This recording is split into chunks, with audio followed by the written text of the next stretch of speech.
time being 7:01, I will call the meeting to order. Can I have roll call, please, Adam? Mr. Schrader. Here. Mrs. Schatzinger. Here. Mr. Hanson. Mr. Gallops. Here. Mrs. Kane. Mr. Morrison. Here. Mr. Wirch. Here. Mr. Split. Here. We have a quorum.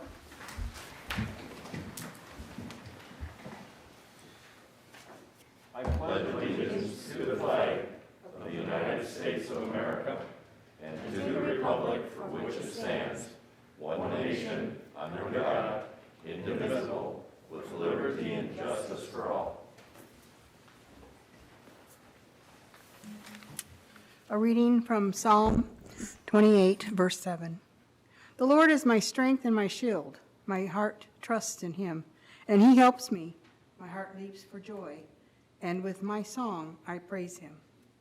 O Heavenly Father, thank you for this day, and we ask you that you would continue to be with us in all we do. Thank you for giving us your strength anew each and every day. With you, we can do all things. As the City Council of Ripon come together tonight to make decisions and guide our city, give them the strength, wisdom, that whatever they do may be in the best interest of all of Ripon. Be present with our nation's leaders and guide them in all that they do. In your name we pray, O Lord, amen. Amen.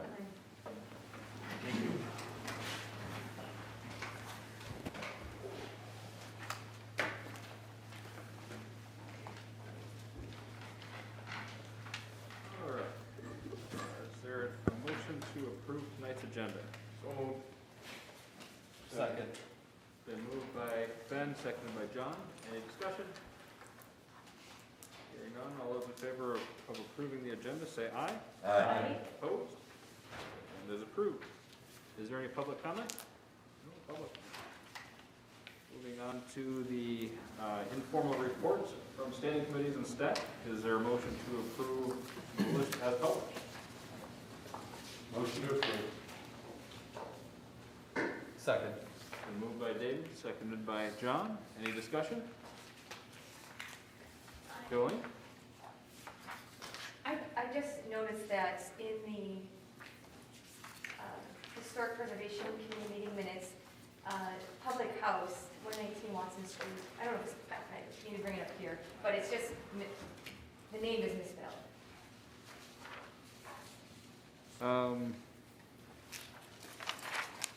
This is a Ripon Historic Preservation Commission notes, and on page 2, 119 Watson Street, it's Public's House with an X, but I believe it's the actual called the Public House with a C. Okay. All right. So, I suppose technically speaking, we should pull that from the rest to make that correction official. I would agree. Is there a motion to approve the list without item number 1? Motion to approve. Moved by Paige, is there a second? Second. Seconded by David. Any discussion on the list 2 through 10? Hearing none, all those in favor of approving informal reports number 2 through 10, say aye. Aye. Opposed? Very good. Is there a motion to approve item number 1 with that clerical change? I Going? will move, since I brought it up, to, now, I will just preface this by saying that publicly, they're known as a public house. I suppose officially, if there's something different, if that's why that's here, I don't know that. But publicly, they're known as a public house. So that being said, I move to amend the minutes from the Ripon Historic Preservation Commission meeting minutes from Tuesday, April 6, 2021, to update the name of the business at 119 Watson Street to be called The Public House. Is there a second? Second. Been moved by Jolene, seconded by David. Any discussion on the motion? Hearing none, all those in favor of approving the report from the Historic Preservation Committee with the mentioned change, say aye. Aye. Opposed? That is approved. Moving on to the consent calendar. There is only one item on there. Is there a motion to approve the consent calendar? So move. Seconded. Been moved by Al, seconded by Ben. Any discussion? Hearing none. Those in favor of approving the consent calendar say aye. Aye. Opposed? That is approved. Moving right along to our first action item.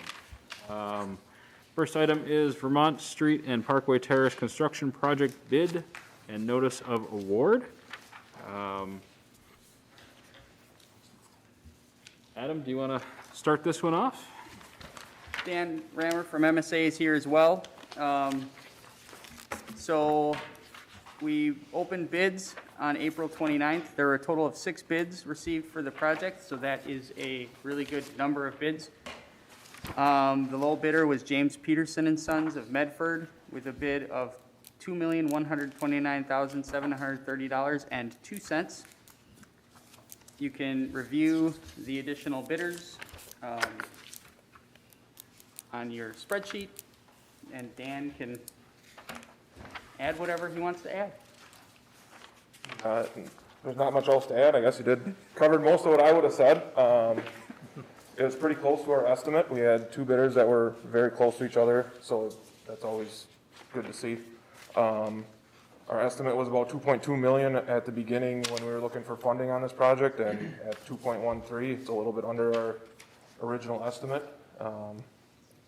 Big project. It's I've worked with this company several times before, so I know them. I don't know who's all going to be on the project, but I'm happy to answer any other questions you guys have regarding the project or the award of the project.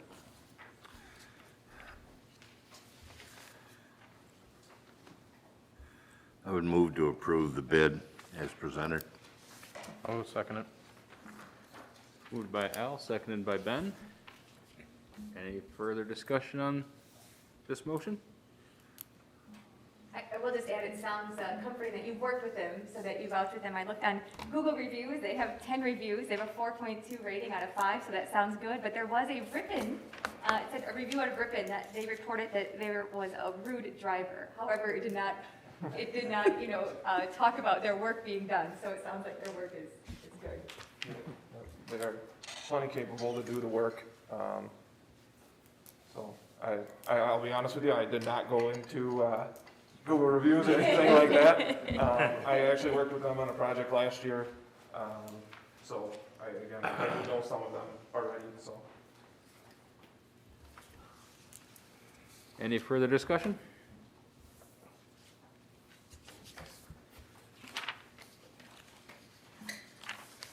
All right. All those in favor of approving the bid award, say aye. Aye. Opposed? That is approved. Thank you very much. Thank you. All right, next item is an appeal for a third dog petition at 23 Lawndale Avenue. The property owners have petitioned the city for a third dog. Our code requires that any amount of dogs over 2 requires neighbor consent and permission. The request was denied at staff level due to past dog complaints and licensing noncompliance. The property owner has appealed to the council for you to approve the permit for the third dog. Would anyone like to start the discussion? I think we start with the petition. I mean, we Okay. start with the appeal. That's what we start with, that's why we're here. All right. If there's anything further to be, Is the petitioner in the room? You'd like to step forward?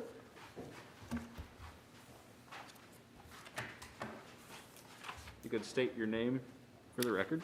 My name is Stephanie. This is my husband, Eric.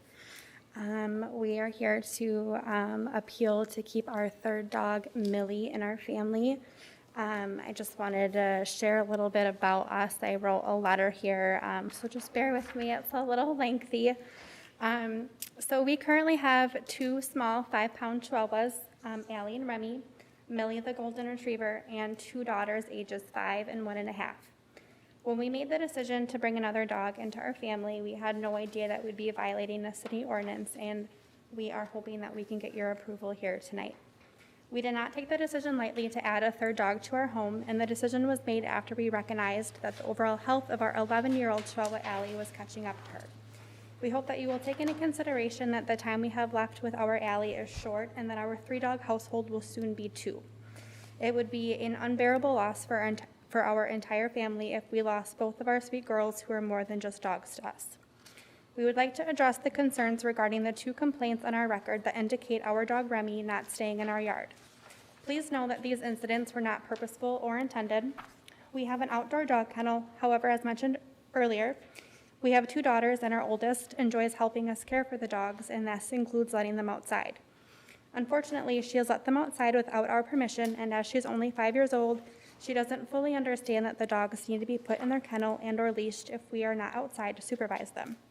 We have taken full responsibility for the complaints and can promise you that our dogs are not uncontrollable and that these complaints are purely accidental. We would like to ask that you factor into your decision that the 2 complaints that we did receive were a year apart and are not an everyday occurrence, weekly or even monthly. Going forward, to ensure that our dogs will stay in our yard, we'll be implementing an in-ground fence. We would also like to share with you that we have tried numerous times to contact our neighbor that made the initial complaints to ease the tension, however have not been successful. We feel that this is a neighborly dispute and should not reflect poorly on us, as we truly would like to mend the situation. We are open to any and all suggestions that you might have to offer on how to keep things neighborly and civil. As you can see from the first complaint, we were able to apologize, and she indicates that everything is fine and no further communication was made with her until the second complaint was received a year later. After the second complaint was received, I attempted to contact our neighbor to not only apologize, but to also introduce myself, as we have not even had a formal introduction, but she did not answer her door. I attempted 2 more times that same day to make contact with her with no prevail, even after seeing her outside. Our first encounter action with her was receiving the first complaint, and that has unfortunately set a very negative tone between us. However, we feel very strongly that one person's negative views should not be the deciding factor if our dog should be removed from our home, which is a good home. Please also recognize that we do not have any complaints on our record prior to our neighbor moving in behind us.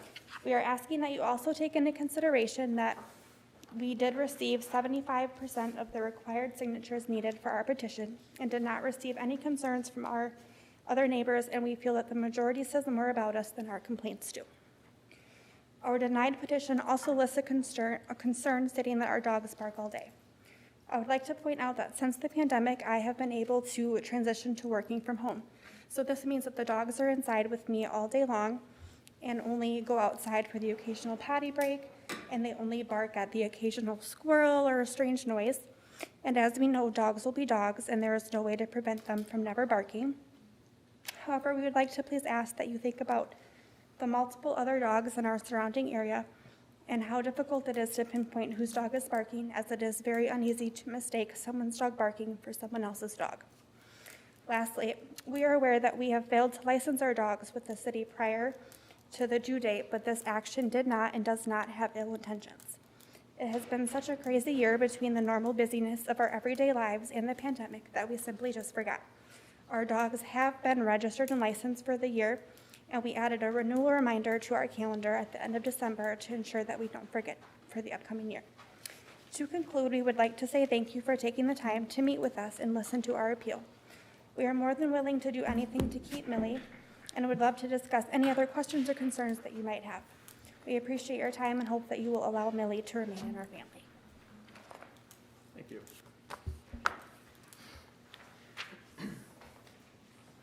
Does anyone have any questions for Stephanie or Eric? Al? So you have the dog now Yes. without permission to have a 3rd dog? Yes, we were not aware that it was an ordinance. It was never something that occurred to us. We never thought about looking that up when we were going to be getting her. The reason why that we decided to get her is that one of our dogs, Allie, she's 11, and her health is declining and she's not doing well. And we don't want our other dog, Remy, to be left alone. We thought that our 2 young girls would have a really hard time making that transition as well. So we wanted to welcome a 3rd dog into our family before something happened to Allie. And Millie's a great dog. She is up to date on her vaccines and everything, so if we were to get the approval, we can get her licensed and registered with the city right away, so that wouldn't be an option. And we haven't had an issue with any of our neighbors. When we went around to get our petition signed, everybody was super great about it. Everybody was really nice. A lot of people didn't even know that we had the 3rd dog, which I think says a lot that our dogs aren't noisy or they're not bad dogs or anything. We just really think that the woman that made the initial complaints is our neighbor that lives behind us. And we just think that it's kind of one of those neighborly dispute type of things that's going on. And we're trying to fix that. Thank you.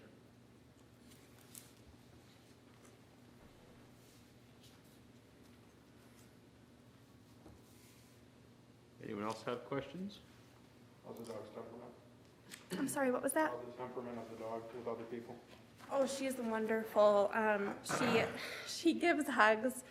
She gives kisses. She's always willing to greet people. Do you guys know the Sweet and Salty, the ice cream parlor? We take her there. We get the ice cream there. Again, we have 2 little girls, and they climb all over her. And she's really great. She's calm, friendly, sweet.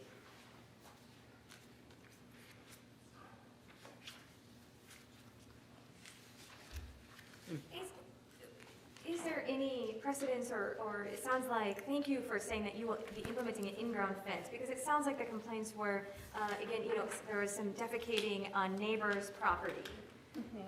And so, is there anything as a council that's typically done, again, being newer, I don't know the history here of saying that you have to show us proof that you did get the in-ground fencing done at a reasonable time? Great question. I had asked Adam about if there was an ordinance with in-ground fences. He hasn't gotten back to me yet. He's probably still looking into it.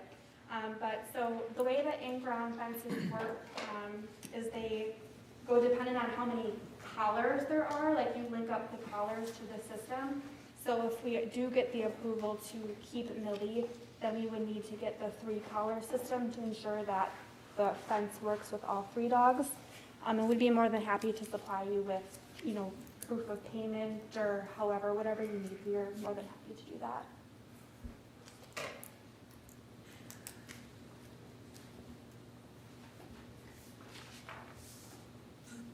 So I guess my question goes to what is sort of the precedence as far as, do we ever issue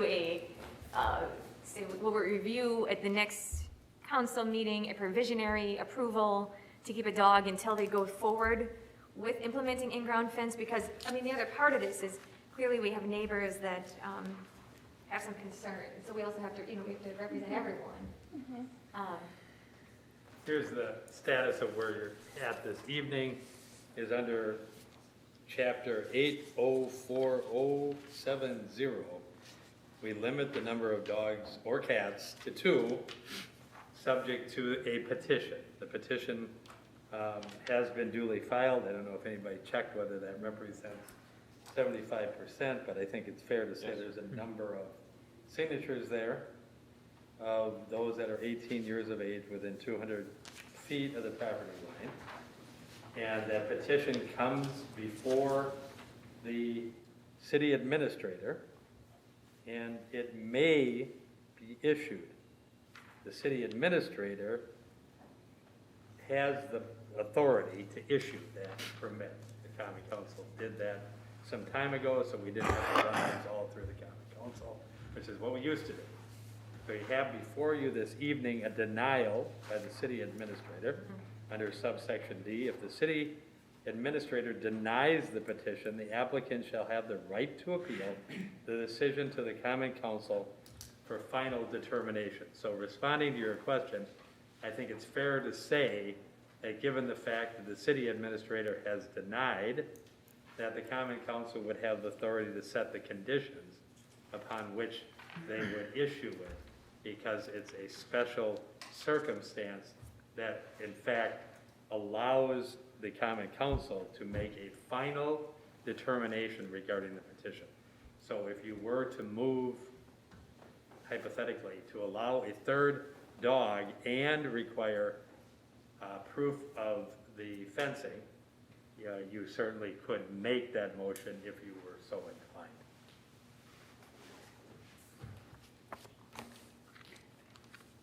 And I just want to inform everyone that conversation with the city administrator, his reason for the denial was to bring it before you because of the complaints. He didn't just want to make the decision on his own.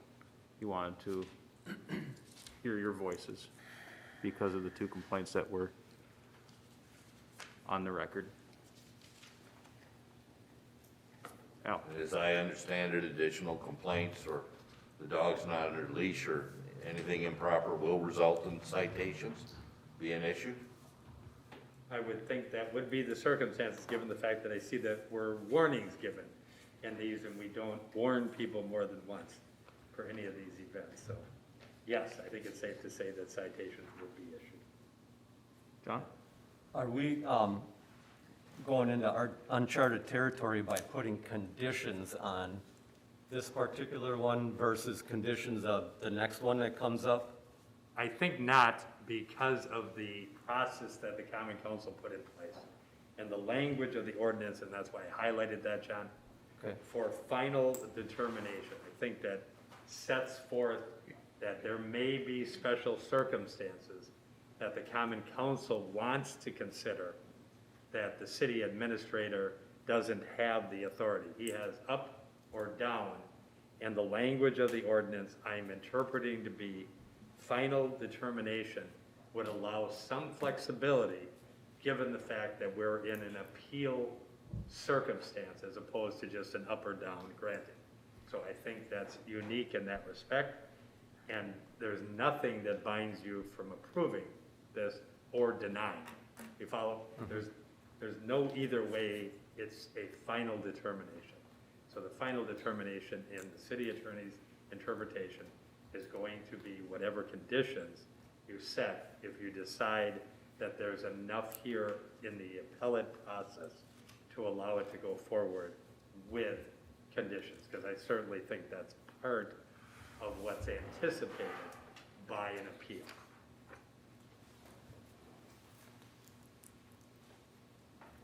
Jim? And one of the complaints was non-registration, and that was in 2020. Before that, how long had you had dogs and been in the city and had them registered? 2019, 18, 17? Sorry, I'm just not sure your longevity in the city as far as having dogs in registration. Well, we moved in what year? We've lived in our house For 4 for years now. 4 years. And we've had our 2 Chihuahuas, but they were with my parents' house, so they weren't living with us until we moved into our house, because prior to that, we were living in an apartment, and you can't have dogs in an apartment. 17 you registered them, 18 you registered them. Yeah, 19 you these, would've registered, and then 20 just for whatever, obviously 20 is 20, but. yeah, and we truly did just forget to register them, and they have been registered for this year, and Millie's we have her rabies vaccination and all that good stuff, so we can get her registered as soon as we get her approved, if we do that. And then another question for Ann, as far as the registration process, people are made aware of the requirement of 2 dogs, 3 cats, correct, during the registration process every year?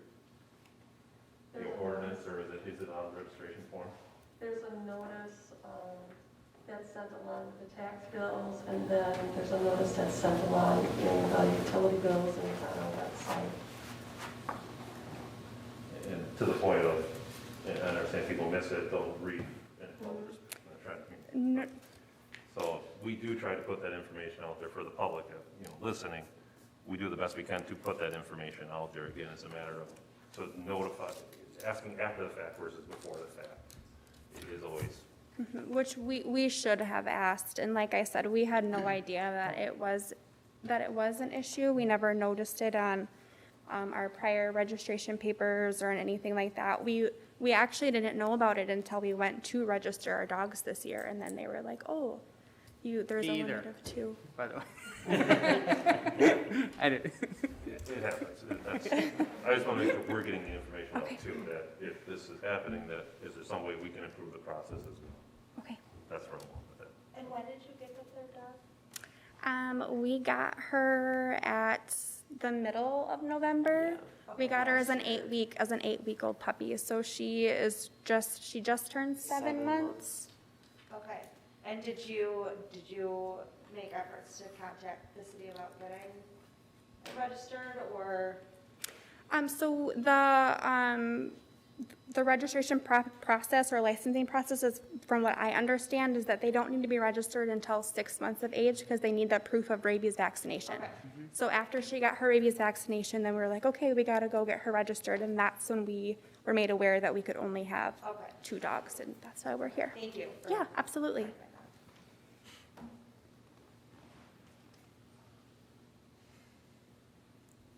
The only other question I had was, based on the proximity of your property, it seems like the issue is the property directly behind yours, correct? Yes, To the sides of you. You have neighbors on both sides? we do. We have neighbors both sides in front of us. All sides we're surrounded by them, and the only individual that is giving us issues and had issued the complaints is the woman that lives directly behind us, as you just stated. Prior to her moving in, the people that lived there prior, we never had an issue with them at all, which is why I said that I think it's just like a neighborly dispute. Like, we never had a formal introduction. Our first encounter with her was when she made the complaint. Like, she never came to us first or anything like that. And we've tried, to soothe things over and make it civil and neighborly, but it kind of seems like, I guess for lack of a better word, that she has it out for us, I guess, since that first interaction. Is there a reason or something preventing your dogs from going to the neighboring properties versus wanting to go into hers? Is there fencing, is there We have a tree line. shrubs? We have a tree line, but the thing is, like, when they do get out, or our daughter lets them out, they would like run in between the tree lines, so that's mostly what the issue is, and that's why she called the second time, was because she went in the tree line, but that tree line is also like the property line, so halfway in between their trees and our trees is the property line.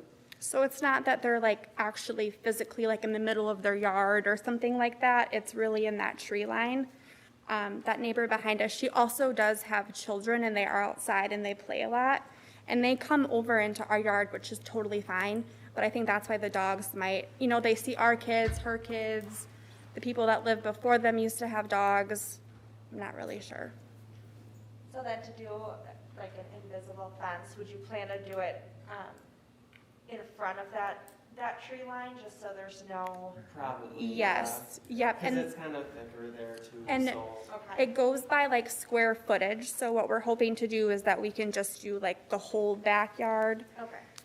just to prevent any accidents going forward. Two chihuahuas? Yes. You guys have two chihuahuas? Two Two. little chihuahuas. God, I have one, that's enough. Yeah, I mean, we do our best. They're handfuls, but they're good dogs.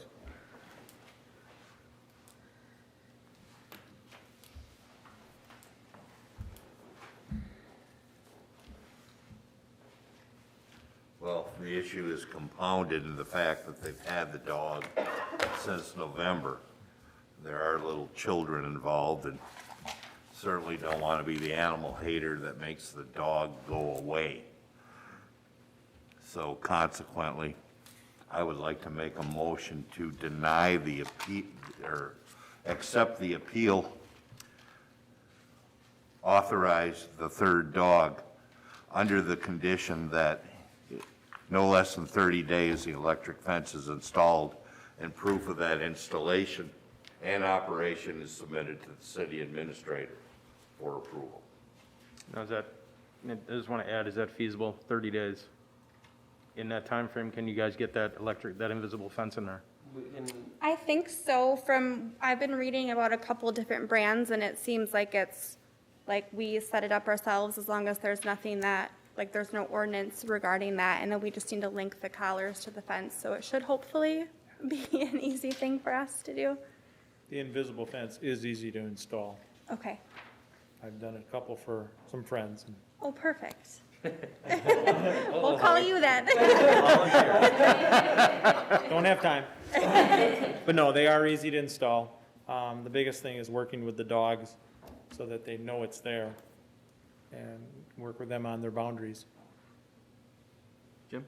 Point of order, we have a second to even discuss this yet? We have not We received do a not second have a yet. second. So we really Good should point either have of a order. second or nothing Need before a we second. should even discuss. I'll make a that. motion, I'll second it. A second motion? All right. What's on the table? Now discussion.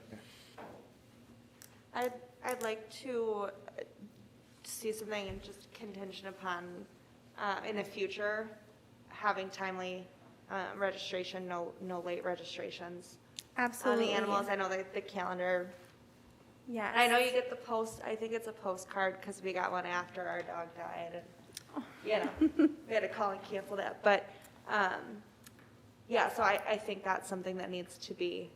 Absolutely. We didn't know that you could actually register them for the following year in December, I think it is.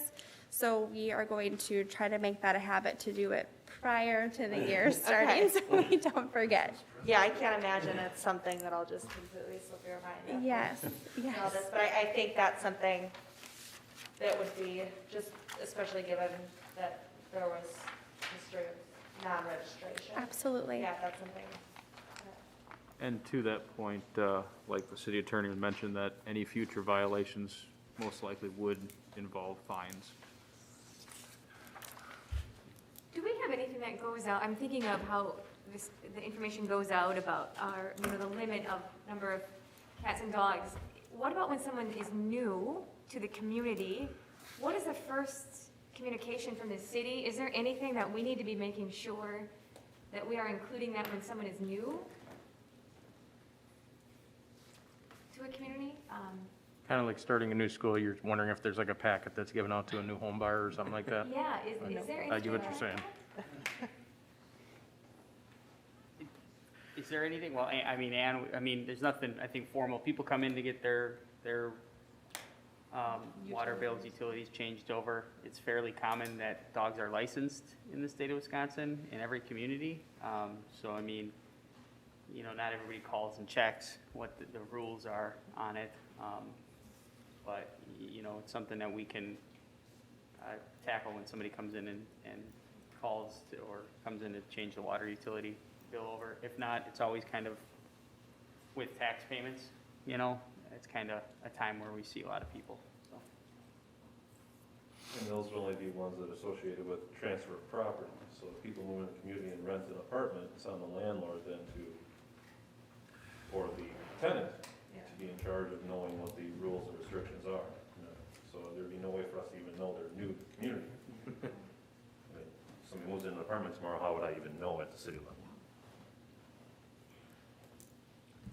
The other way would be to talk to the realtors, obviously, and the bankers and things like that, that they can express that to their clients. Dave?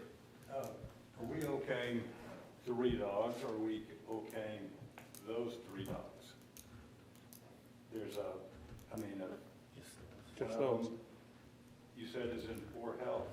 Oh, yeah. Are we okay 3 dogs so that they can get a third, get the next dog after this one, or are we okay? Oh, we're these done with 3 dogs. Currently, on the motion made, you are approving 3 dogs, and I would note, and why this is in the ordinance, but it is, for a period of 3 license periods after the date of the petition.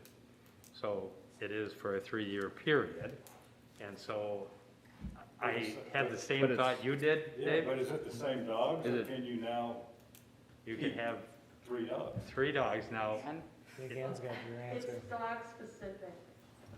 It's the It is animal dog specific. It specific. has a name and a place. Okay, sounds Thank good. you. Okay. The statute does not specifically say that, but that's been our interpretation. That's a fair interpretation.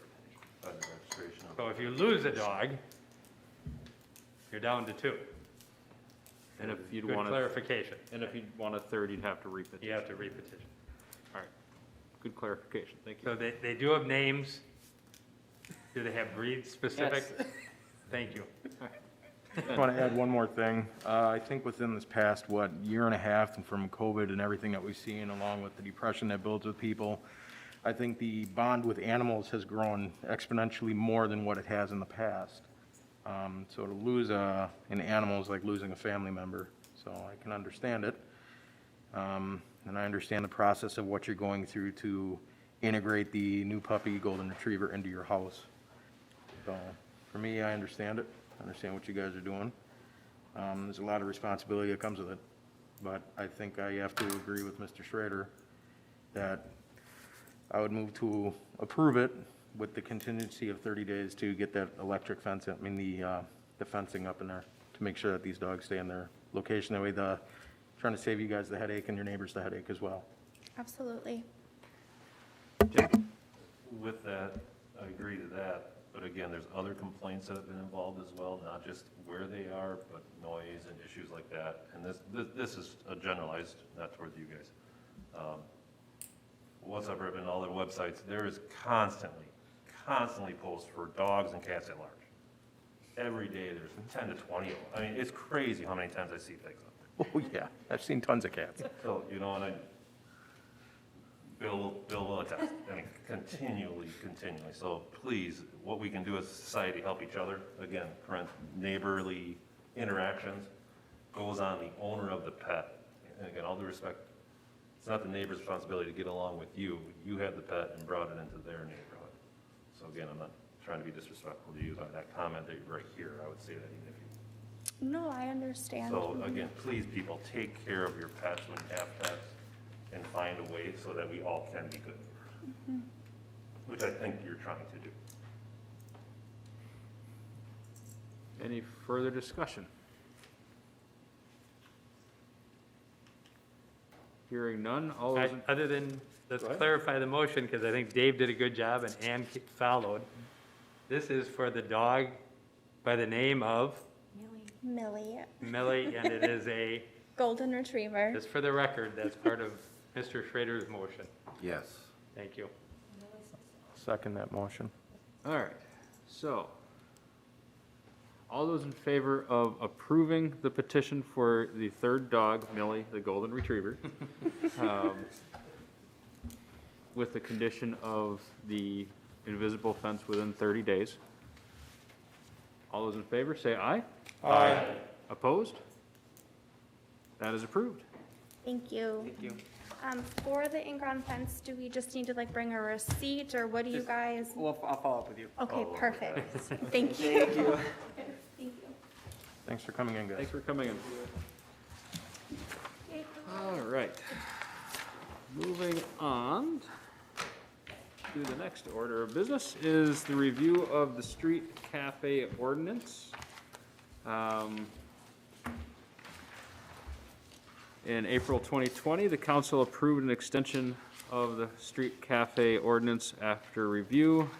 Cafes are permitted downtown from April 15th through October 31st, with no more than 2 parking spots to be used per block. Staff has no concerns continuing to allow the cafes and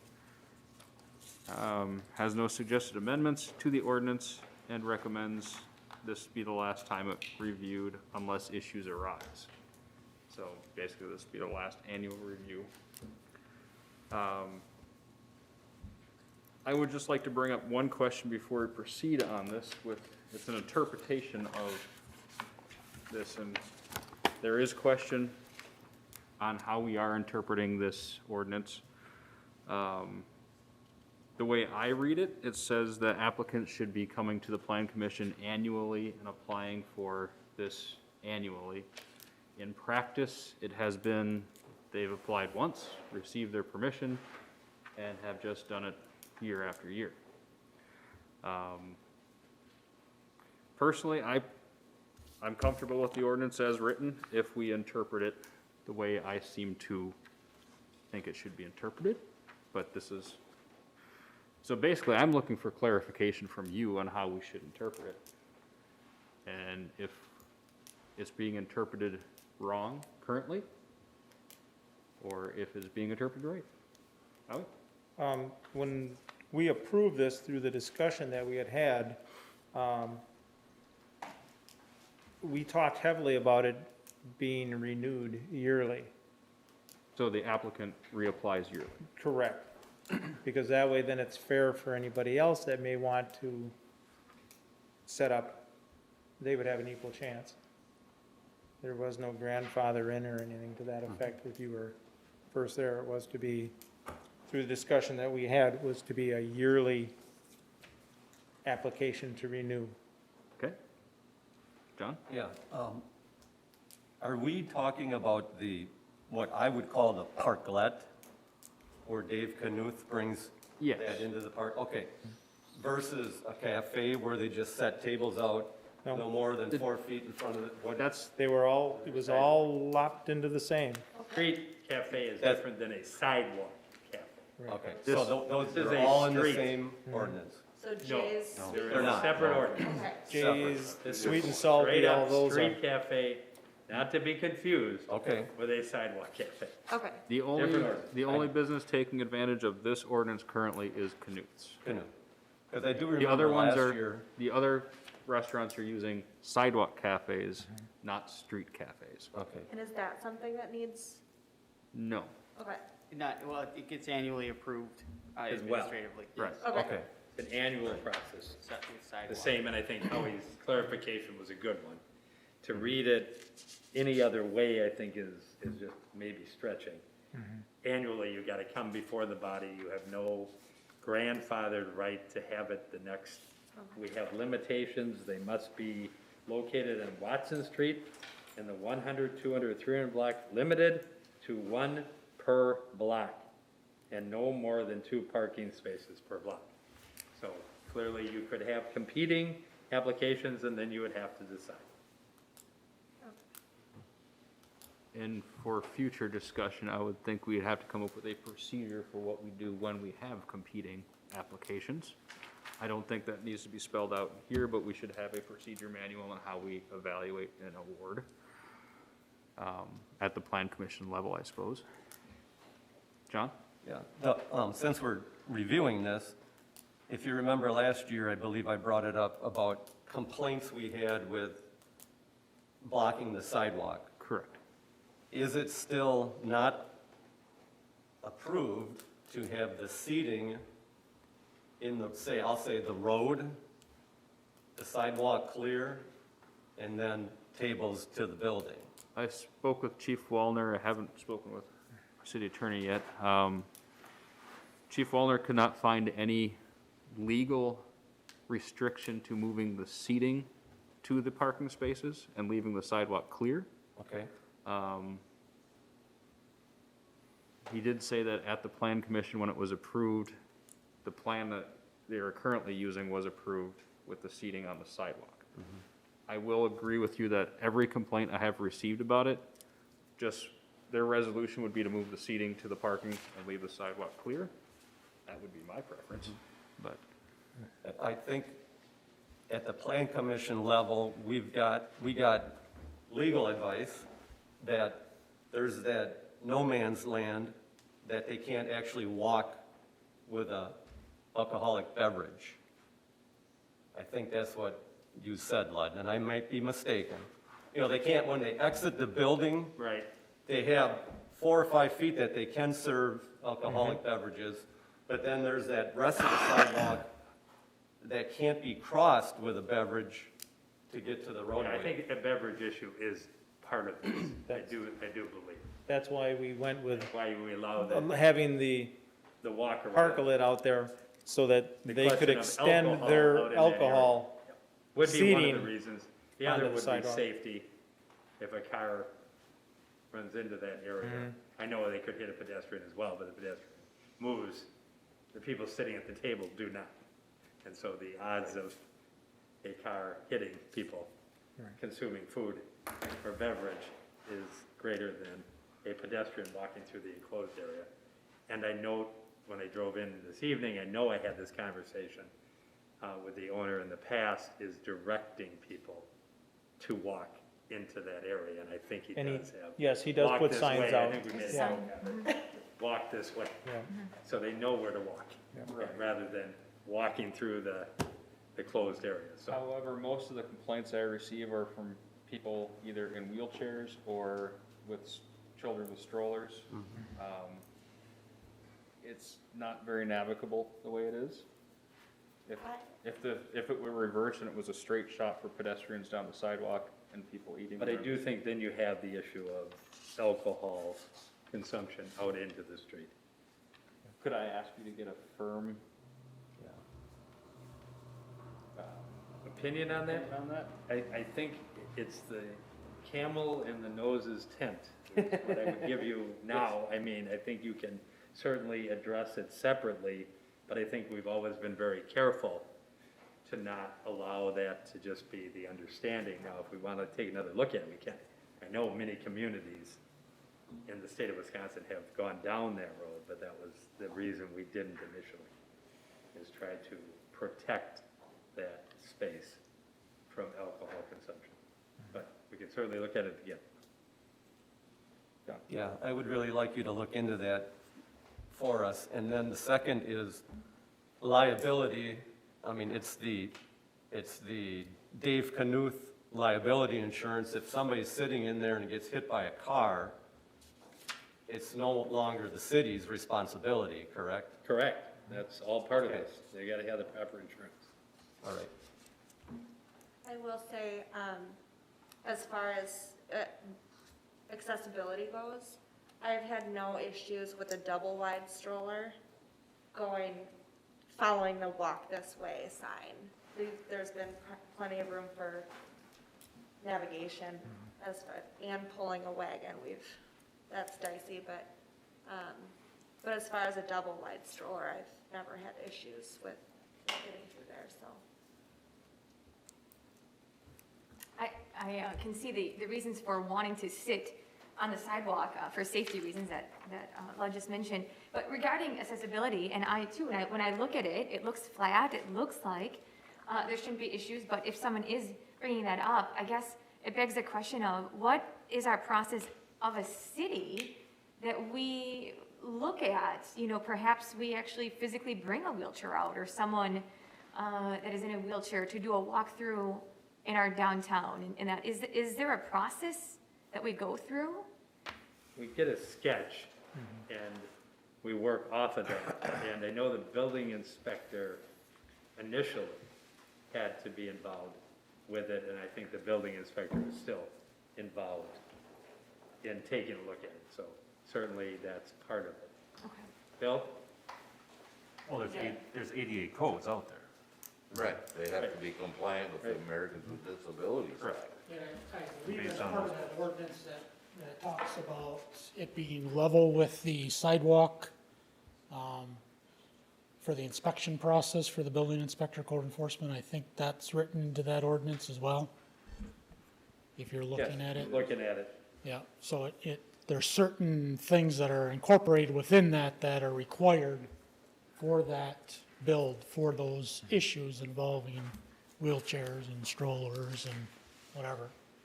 The other point I just wanted to make real quick in reference to the alcohol issue is I think there was some discussion, and it's always been the discussion about having those tables closer so that you've got some type of control, better control from within the business rather than that separation with people walking through that licensed area, that aren't under control for them. They're ultimately responsible for that serving and that consumption in that area, even outside the business on that. That's part of their premise now. And I think when we had the discussions about alcohol, it was to have those tables to the building. And then generally there's I know he's got like planters, or there's like that barrier to kind of give a, More enclosed area. right. Street right. cafe decking must be flush with the curb and may not have more than a 1/2 inch gap from the curb. Must be ADA accessible. Minimum of 36-inch ADA accessible entry way to the street, the cafe. Must be maintained for all street cafes. For easy access underneath the platform. So it's pretty clear that we have that in this, and certainly can direct that, and the public works director is mentioned, and the building inspector can take a look at what's out there. But I think the chief made a very good point, which follows with the history of the city of Ripon. We are careful not to allow our property to be utilized for alcohol consumption. One day, special permit, circumstances, control. I think that's why we're walking around and why it's necessary to walk around. So to that point, the sidewalk is city property. Part of it As well is as not. Part of it is The not. first 12 or 18 inches is 18 not. inches. So part of their premise where they put the close by, that's theirs. I guess I'd just like to add, anyone that's listening, if they have issues, please, be very clear and contact your representative to let us know what specifically that is, so that I know Dave personally, I know that he'd want it to be accessible. And so, I guess just making us aware as to what we can do better to make sure that that's maneuverable would be helpful for anyone that has an issue. I get more complaints regarding the sidewalk cafes using more than their 5 foot and blocking the sidewalks than I have had with the situation at the Knuth's business. So he's given an alternative, safe route around. I think some people just don't like, oh, I gotta go around, I can't keep walking straight, That's where I think most of those complaints can be, because otherwise everything else is accessible and easy to navigate, so. But we do need to make sure that this is a yearly up for review situation for this. I'll also add, I'll commend Canoes for making, it looks nice. I've heard many people compliment when they come into the city, wow, this looks really nice and inviting, and so I want to commend a local business for creating a nice space, and also especially let's recognize, as we deal with COVID, that they came up with ways that people can sit outside with fresh air, and I do hope that other businesses might be creative and take advantage of this as appropriate. What are we looking for here? If you want to make any alterations to this ordinance, or just, if not, we'll just move on. So basically, from going back a year ago, it was reauthorized for another year with it to come back in a year. So we missed April, because I'll take the blame for that. So now it's just in front of you. There may be some clarification needed for annual permitting of it, because I think there was at a staff level some concern that once it's authorized, it's authorized. Every year they don't have to come to the plan commission. But if every year we have to reapply, that's fine. We just need to know that. And then whatever else you want. I mean, That was what was applied when we were discussing this a year ago, was that it had to be yearly reviewed. Under section 635.030, 2B, B, the planning commission may issue a revocable occupancy street privilege permit for the approved street cafe, subject to annual renewal, wrong word, renewal. And I agree with how my interpretation is. Every year, they've got to meet every requirement of this ordinance to be granted. And so this body doesn't need to revisit this any longer. It's here for some of the questions that have been raised in clarification. Again, I think the chief did a good job of adding his perspective on the alcohol consumption. And, back to you, John, I can research it, but I'm much more comfortable with it being accessible to the building as opposed to crossing through that thoroughfare and trying to figure out how much alcohol is being consumed next to the wood barrier, which has been how this has been interpreted and how it's been developed, and there is only one. There is only one currently. And so I'm comfortable with the ordinance. I think we did do a good job of having a lot of foresight and a lot of detail, and if there's any detail that they violate under the terms of this ordinance, and I would encourage everybody to read it, then we have the right to correct it. it's revocable. So they're not complying with what's in this book. We revoke their right to have. It sounds like it's renewed pretty much automatically every year, as long as you abide by that. Right. The mayor raised a good question. If he had 2 applicants in a certain block, we have to address how the council would go about it. I think that's a very good point. Because you only get 2 spaces. Knuth happens to have And 3 storefronts, and he has 2 of them in front of 2 of his. So he may have. But if you go to the 300 block, and let's say Yep. an establishment on the west side would like to have one, they could do 1 in front of theirs. Right. And then if an establishment on the opposite side wanted, they would be able to, it's 2 per block. But the way the ordinance is worded is there can only be 1 cafe per block, up to 2 spots. That's not what we The way had it is worded, discussed, so originally it was one no more than cafe 2 per parking block. spaces would be, usable, is what was Yeah. stated, And no more than 2 parking spaces per block. per block. Per block. But in, So it's, in the 2 first, different businesses in that block can each apply for 1 and get 1. but in 6.35.010A, street cafes must be located on Watson Street in the 100, 200, 300 block, limited to 1 per block and no more than 2 parking spaces per block. Yeah, that is the way it currently reads. That is. And that that's is not what I know there was we originally debate. discussed. There was debate on how that, many so- you could have. Right. And I think because of this idea, you'd bring it back, the common council said, let's just start with 1. And you can expand this. Right. So if you got another one, you could amend the ordinance to say, we see how 2 might work. It was more fashioned along, let's get after this and see if this works. And so certainly the council could direct the city administrator bring back more because it's working. Because the big discussion back then was not losing more than 2 parking spots. Right. That was the right, big right, discussion. That was the And that's focus. when we agreed that, okay, no more than 2 Right, could be used. right.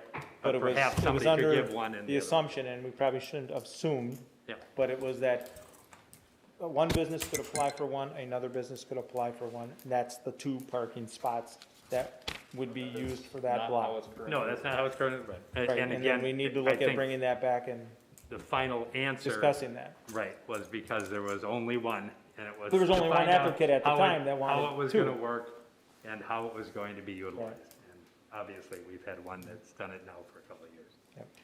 So certainly can be considered, and certainly can be changed. And if the common council wants to debate that, but I don't think anybody else is looking. But we have the opportunity to revise the ordinance based on what is presented in front of us, correct?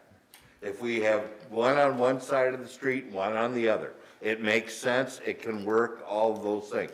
We can always revise the ordinance. Right. Correct? Correct. We can't anticipate every single thing that is going to ever come up and address it in an ordinance. We have to have the opportunity to revise the ordinance based on what's presented to us, to this council at that time. Correct, Lud? That's exactly how this council There. does it. And how he's right, there was a lot of debate over how many. I recall that. And the concern was don't lose too many parking spots. Correct. That was the major concern. Right.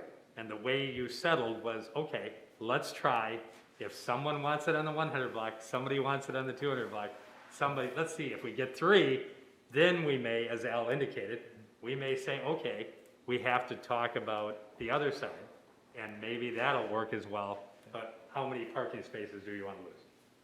So 6 total parking spaces is what you were risking when you drafted this ordinance. And so far, we've lost 2, or does he? 2. That's all you do. 2. We've lost 2, so we still have 4 that could be lost in this, but we haven't had those applications. Alderman Schrader makes a very good point. We can react very quickly if we get people knocking on the door saying, gee, I really think this will work for my business, and I'm prepared to follow all these rules. And they are fairly extensive. They're not something where you just go out and say, today I'm doing one of these. But the other thing that I still don't think's been addressed here is, like, right now, David Canoes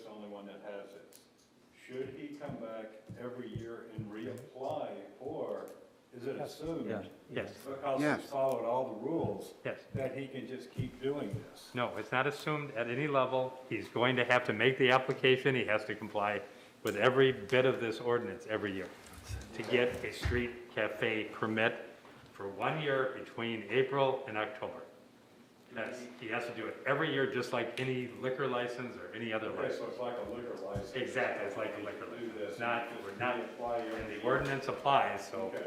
know what you're doing when you Yes. do it, and Mr. Knuth has done that. Yes. He knows what he's doing. And it's like anything else with a liquor license. If you abuse it, you lose it. But that's it, revocable. It's revocable. So if he does not comply with this, we can revoke that privilege. Because he's in our street. He's in our street. And with the renewal every year, if another business in the 200 block wanted to turn around and apply for just one space, they would have an opportunity. It's not just locked in that Knuth is going to have this grandfather. We would bring that back. Right, exactly. And we'd say, okay, can you go down to one? Or we got competing interest. Common Council can expand to two, like Alderman Schrader indicated. It's a living document. Do we need a motion for clarification on this renewal every year? Because that was where there was a question. It's in the ordinance. I don't think there's any clarification necessary. I think just for everybody's understanding is that the rules are now here. The Plan Commission doesn't have to reinvent them every year. The Plan Commission allowed it to move forward with that design. That's the same design he's using, and it's codified. It's codified to the T in here, what he has to do. It's in the wording. It's not kind of, well, let's see what you come up with this. It's codified.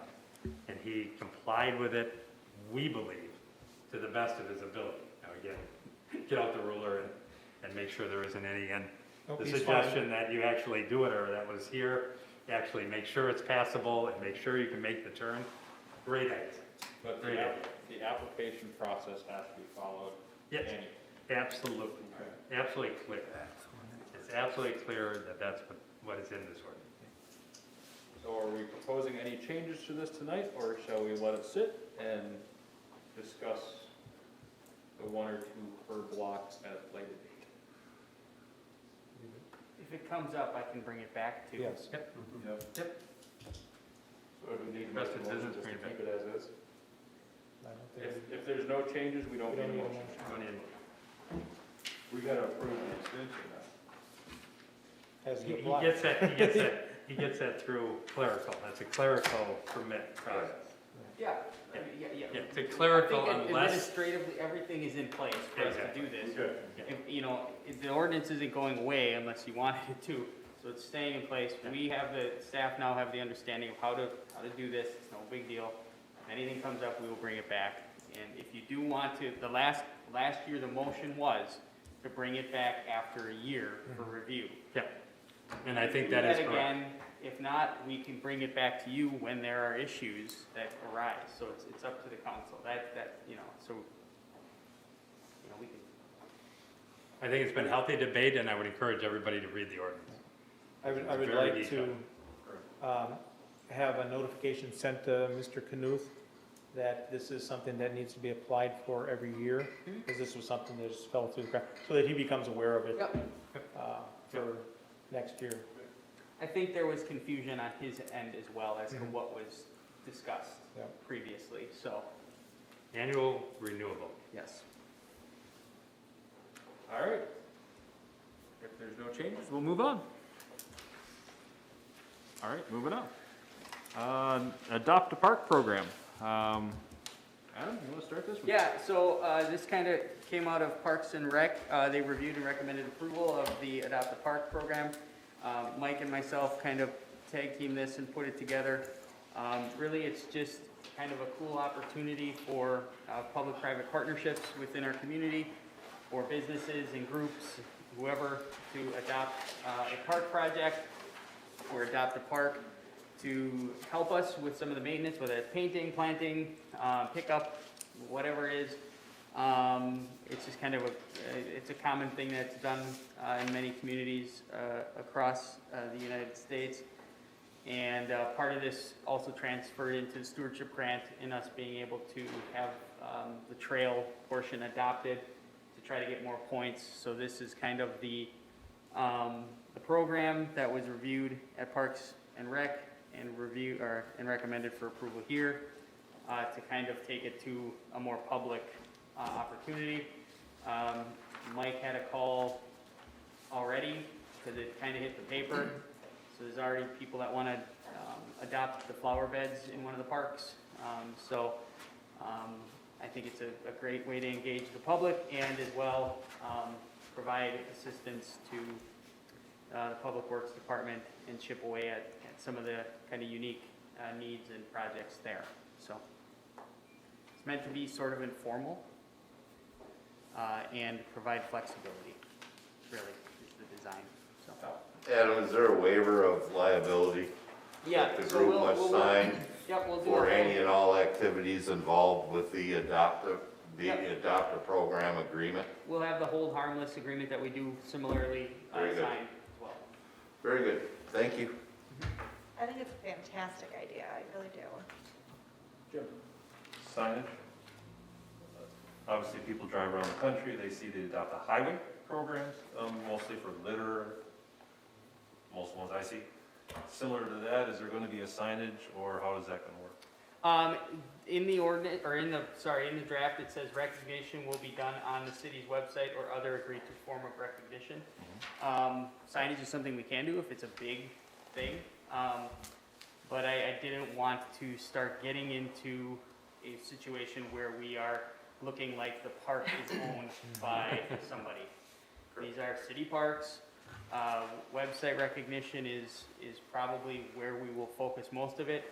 If somebody does donate, if somebody says, I want to donate a $20,000 piece of equipment, and it's a business, and we say, yeah, we'll put up a sign for 3 years, and you donated for that, that's something maybe we talk about, and I can bring to Parks and Rec. But really, the intention is to be online. We'll have a page dedicated to the adopted park, and then these are the businesses or the groups that have adopted this, for the year, so. People will ask. It will come up. Yeah, no, I understand. People will. Yep. I think this is just a nice way to get the community involved and ensure that we're all kind of pitching in together and showing our value as a community combined.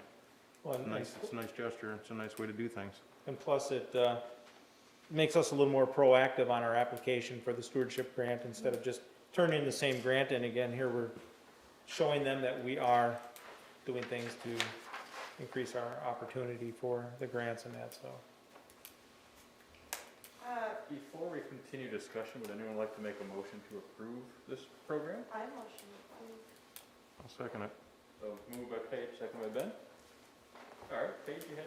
Yeah, a question, Mike, this would probably be geared toward you. I know that there have been several questions posed on social media in the past about space and opportunity for community gardens. Is that something that, because I just feel like it'll come up. Is that something that people have asked about in park spaces before, or no? I haven't seen anything on that or heard Okay. anything on that. Not in park spaces, but there is a community garden type piece out at the old Adams School, which is part of Riggs County Park. Okay. And I know Annette Klein had been involved with that Okay, quite a bit on there. So that, for the last several years, has been like the community garden area. okay. She still is involved, Is she? correct? It's full for the year again. Did expand it a little bit bigger again this year to try to accommodate more requests. I see an extra water tank out there. But starting to use up the space that's available, because again, it still is the Riggs County Park, there's still frisbee golf, The disc things golf like is that, out courses there. that go around that area, parking lots, things like that, so. It is, I have stopped there, so. You seem very well informed. I've been there. I've been there a lot. The only other question I had too was not just an adopted park, but what about other facilities? Not just adopt a park, but adopt a city facility. I can speak to the front of the building. I know Tina's done a lot over the years. The library, any other city-owned type dwellings and/or facilities, anything where somebody could also be part of that? Or is this only going to be in a park trail system type thing? I think people are more passionate about parks than City Hall and buildings. But no, I think it can be easily adapted to that format as well. Whether it be, yes, working on a flower garden over by the library. Those are all things, you know, we're starting with the parks, if it expands to something greater, that's great. It's less that we have to spend time on staff-wise. So yes, we would be open to that as well, I think. I would move to approve the program as outlined. Didn't move, but you're moving it Oh, forward. I'm sorry. You're moving it forward. Any further Julie? Yeah, I'm really glad that Paige brings up the question about community gardens, because I have heard a lot of chatter online, and I think it would be nice if we could advertise that we have opportunities for folks to have community gardens. Right now, it's full, so we can't advertise, but I think that this would be a nice thing to attract people to our community. So I just want to voice that. I hope that that's further consideration in the future.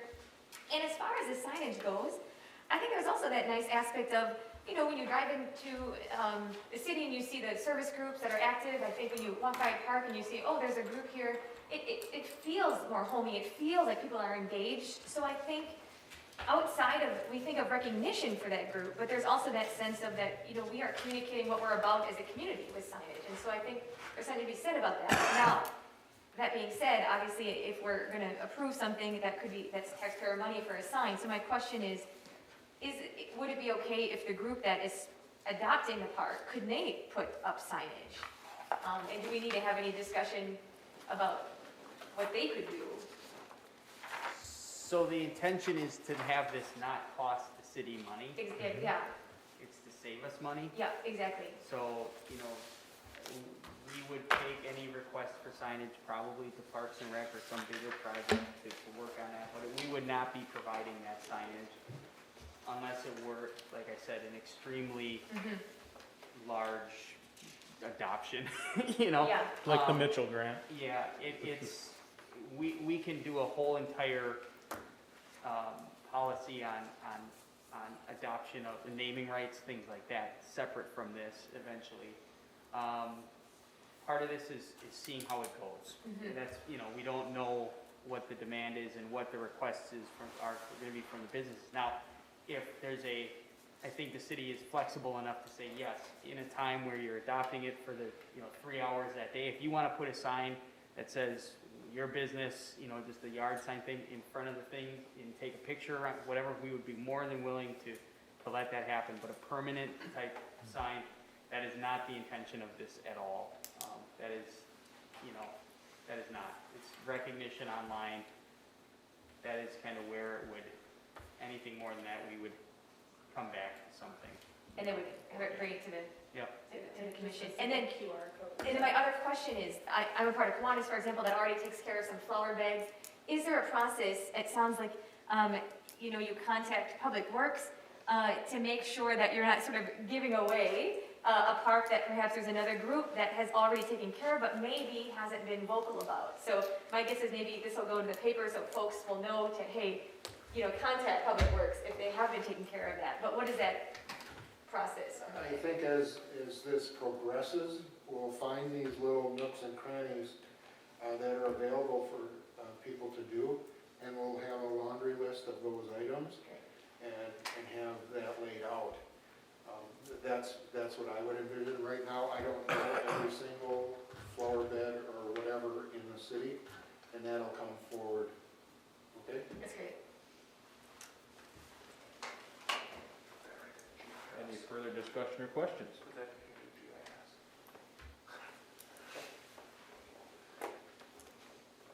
Hearing none, all those in favor of approving the Adopt the Park program, say aye. Aye. Opposed? That is unanimous. All right, moving on. Next item is a local historical landmark designation for 16 Union Street. John, would you like to start this? Sure. On behalf of the Historic Preservation Commission, we are excited to do this. The owner of 16 Union Street came to us and asked us to locally designate his property, and we did. We filled out paperwork, and we went through all the hoops, sent it through, and this is the final step before it gets sent to the Register of Deeds in Fond du Lac County. And hopefully, it will get put through. And just on another note, on my own, nothing to do with historic preservation, this is great news for Ripon that a local citizen has the foresight to designate his property locally to protect it. This is Ripon's first official post office. We have an institution of higher learning that opted out a local designation and now wants to destroy 2 buildings on their property. This new designation gives me hope that more people will see how important they are to their historic home and continue to locally designate to protect the homes and buildings that we have in Ripon. And I would suggest that we pass this tonight and move it forward. And again, those comments were by myself, not anything to do with Historic Preservation Commission. Thank you. I do have a question for you. For future owners of that property, if this were to pass, what restrictions are placed on them as far as sales, remodeling? If it falls into a state of disrepair where it's just not feasible to repair, what restrictions are placed on them with this designation? It goes into lengthy detail in the ordinance on disrepair, and it boils down to that the property owner has the responsibility to keep the property in good shape. He is eligible for state and federal tax credits to do that. In reality, and this would be a legal question to Lud, I think in reality, if it falls into complete disrepair, that the person could probably get a permit to raise it. Yep. Right here under 2043.190, conditions dangerous to life, health, or property, there is just that if the property were to find itself in that state of disrepair, they would not, in such cases, no approval from the commission shall be required, although the commission shall be notified of the alteration or demolition as soon as possible. So if it got so bad that it couldn't be repaired, the commission steps out of it. But as John indicated, the guidelines are here for what a next property owner needs to do when they make alterations to a building that has been determined to be a historic site. And it's exterior alterations. Correct. Interior can be correct. Whatever Very you good want point, it to be, John. it's exterior alterations. Again, for leisurely reading, 2043. I know we've been down this road before, but it is very extensive and very detailed. And now that we've taken steps to establish Watson Street as a district, it's gained new life. And we have a couple now, we have at least one other or 2 other sites. Right, individual homes. Yeah, we have yes. individual. Or buildings. So this may lead to others taking advantage of it, but it's here. And then the recording of it was the missing step. And now it will be recorded, so the future buyer of the home will be on notice that it is designated, and that's the choice of this particular homeowner. And one other question, if a future homeowner wants to remove it, is that a possibility, or is? Yes, there is a process. There is a process. Okay, I didn't know that they could ever opt out. Yeah, there is a process. Petition to remove, it's petition to remove historic designation. Yeah, there's a petition to remove it. Code something or another, sorry, I don't remember. But it's a process. It's a process. All right. So is there a motion to approve this? I'll second. Okay. Paige Watson, that's fine. Oh, sorry. No, that's Sorry, fine. your motion. No. I was just asking John if he had a motion in there, but, so it's a motion by Paige, second by John. Yes. Further discussion?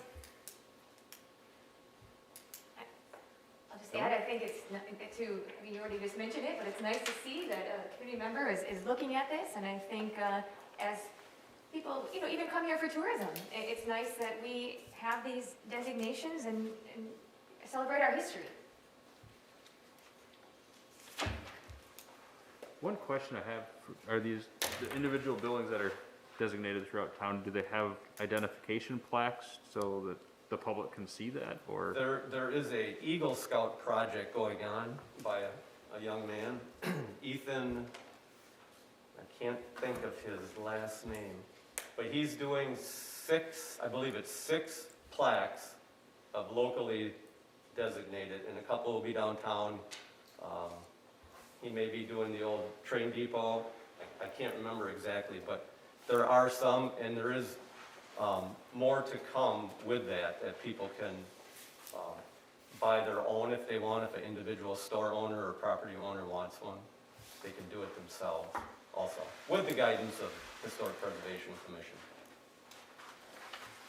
And just to follow up on that question of rescission, and just for the record, 2043-130, designation/rescission, the commission may, after notice and public hearing, recommend historic structures, historic sites, or historic districts to the common council, or recommend the rescission of such designation to the common council. So it goes back to the commission if the new homeowner said, I don't want to abide by that because of A, B, or C, but obviously it's up to the commission.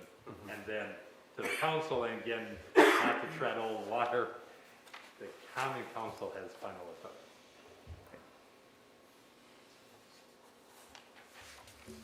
Any further discussion?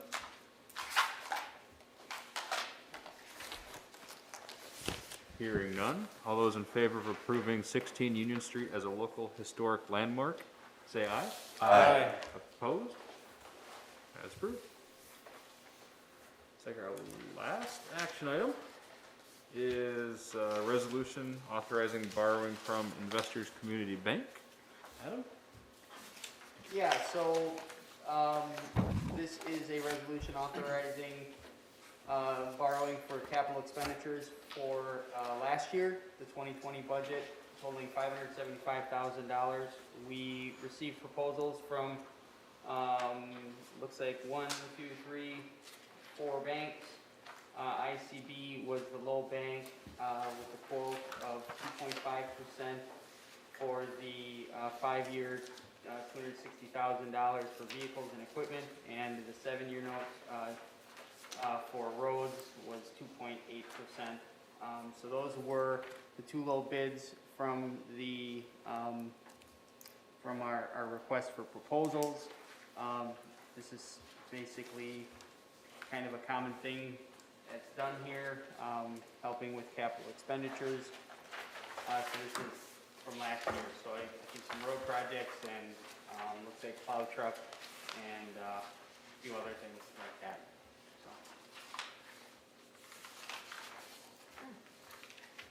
So. Move to approve. Second. Discussion?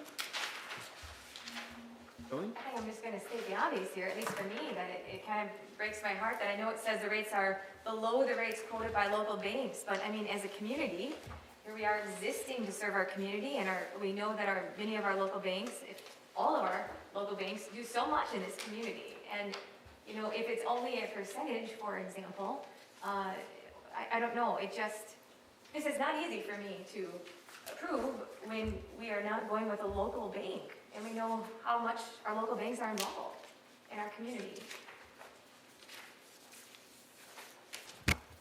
Yeah, so local bank rates were 3.25, 3.35, 3.25, 3.75, and 3.2 and 4. So we're talking about, and we're currently then going with the proposed 2.5. So we're talking about a 1.25 difference for us to support an organization, a bank that has no ties locally to our city. That's what can we say an amount? Let's see, a dollar amount, I guess.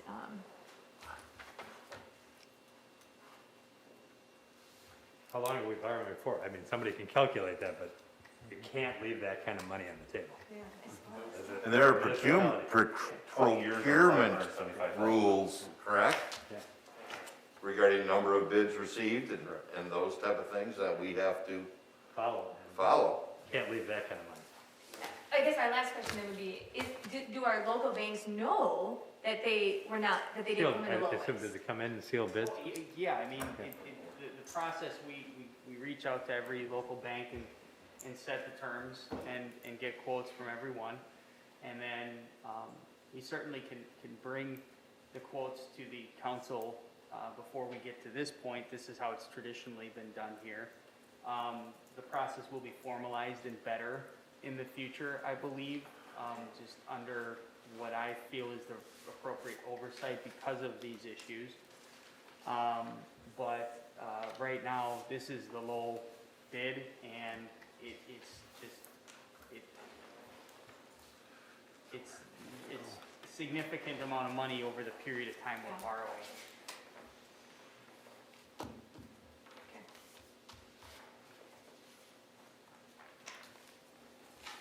Any further discussion?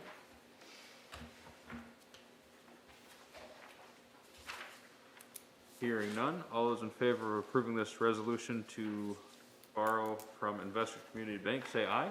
Aye. Opposed? That is approved. All right, project updates and staff reports. Public Works? I'm good. Police Department? Nothing? Adam? You have my report.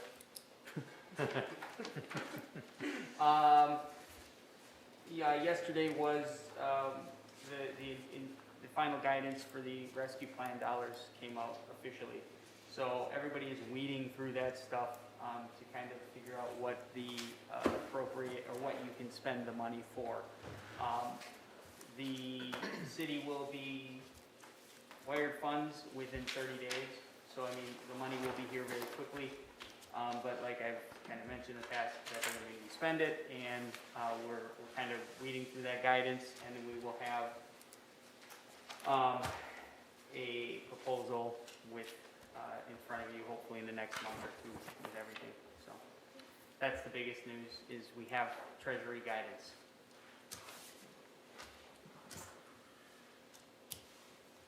All right. I have no appointments tonight. Just be safe, stay healthy. Any future agenda item suggestions? John? I'd like to look into the process of how we open and close our grave sites. I don't know how many people know, but we've had some damage complaints in the last month or so, and just quickly, I'd like to just say we need to look into the way we protect the headstones, let our workers know that accidents happen, and just admit to accidents if it was a mistake. Also look into our insurance company on why they're so quick to deny claims just based on conversations. And just see what we can do to better our process, or yes, our process, I would say, to do that. And if it's not worthy of an agenda item, certainly a discussion item. Perfectly fine, but just a thought. What type of claims are being denied? Damage. Damage? to Oh, headstones. okay. Yes.